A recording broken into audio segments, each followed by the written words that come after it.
Clay Travis, come on in, please. You've got to help me out here. Why is she saying this now? Isn't she describing, really, her own failings? Yes, which is why I hope that they stick with Kamala Harris as the most eloquent of all spokespeople for the Democrat Party. She should definitely be the nominee in 2028 again. She just didn't have enough time in the 107 days. That's the reason why Americans rejected her in 2024. But in all seriousness, I do think she is going to be the nominee. And I believe they are working towards the eventual battle of Leviathans, of Goliaths on the left coast there between Gavin Newsom and Kamala Harris. And she's trying to stake out a lane. And I've been saying this for a while. I haven't heard a lot of people talking about it. But to me, one of the early significant impacts here of how the Democrat process is going to play itself out in 2027 and 2028 as they select a nominee is, where is the first primary state going to be? If it's in South Carolina, Kamala Harris has a lot of support among black voters.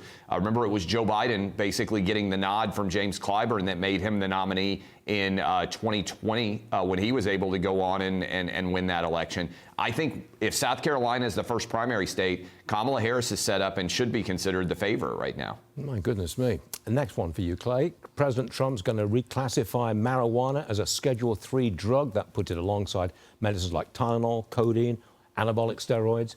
Is this a play for younger voters before the midterms? And do you think it's a good idea? It's 100% a play for younger voters.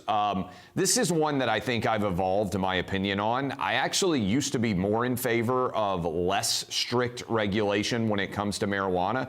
But I think a lot of people out there probably have the same position that I do, which is this has not necessarily led to a better place. I don't think that it's necessarily a better option for kids to be moving on from alcohol and going to marijuana, because the degree of marijuana that people use today is so much stronger than what may have existed in the 60s, 70s, 80s, 90s that a lot of people out there are thinking about. It's much more potent. It's much more addictive. And I don't think in general that it's something that is making America's youth better by legalizing it.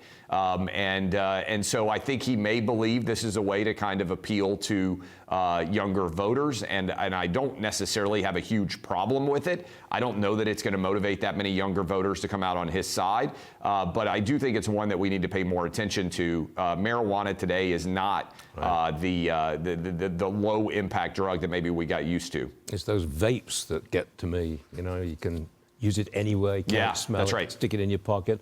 You can do that before class in high school. It's all bad news. Clay Travis, great stuff. Thank you very much for being with us. Good stuff.